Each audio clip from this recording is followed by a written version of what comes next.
I've had several of you ask me, how do you do hookups at an RV park? Most of you know we do boondocking already, so when you get to an RV park, since we are self-contained, we do have the black tank and the gray tanks and the fresh water for street hookup and the power. So thought I'd show you how we do it, and I'll show you under the trailer. I'll show you the tanks, how I mount them, then I'll show you how we run all of them, how it looks when it's finished. Anyway, maybe this will answer the questions for some of you that's asked. Okay, under the trailer, I had it spray foamed with closed cell. So there's 4 inches of closed cell foam under here. So that helps with the condensation and that kind of stuff, keeping the floors cool and warm. Anyway, this is, I have two 20-gallon gray tanks, and they are mounted together. So it gives me 40 gallons of gray. So I used metal brackets that I made to come off the frame, and then used all thread to go to the unistrut. And then I put rubber in between that and the tank, and then pulled it up snug against the tank and the floor. So that was how I mounted those. And then you have the black tank. Black tank was done the same way.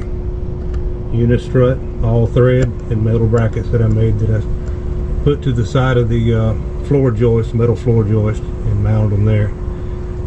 And I mounted the metal brackets to the frame with what they call I think it's called a rev nut. You drill a hole and then you crush the nut in there with a tool, and then it lets you put a bolt in there to hold it in. Not sure how good you can see this under here, but anyway, that was the way I did it. So for the power, I used a 30 amp, and a 30 amp uses a regular 30 amp receiver that you can buy on any RV, and I got it off of Amazon. This is a 30 amp cord, goes over to the pedestal, hooks into a 30 amp.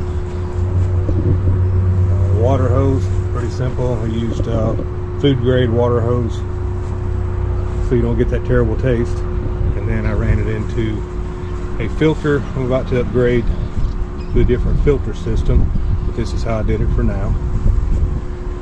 And then you have your fresh water you can put in through here.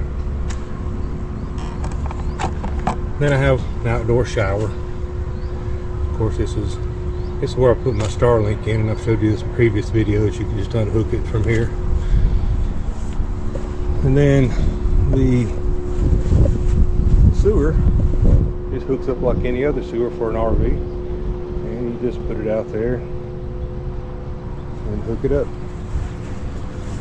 For the ones of you that use sewer and you don't use the proper screw-in type, you guys really ought to be doing that to keep from having the accidents and messing up the place.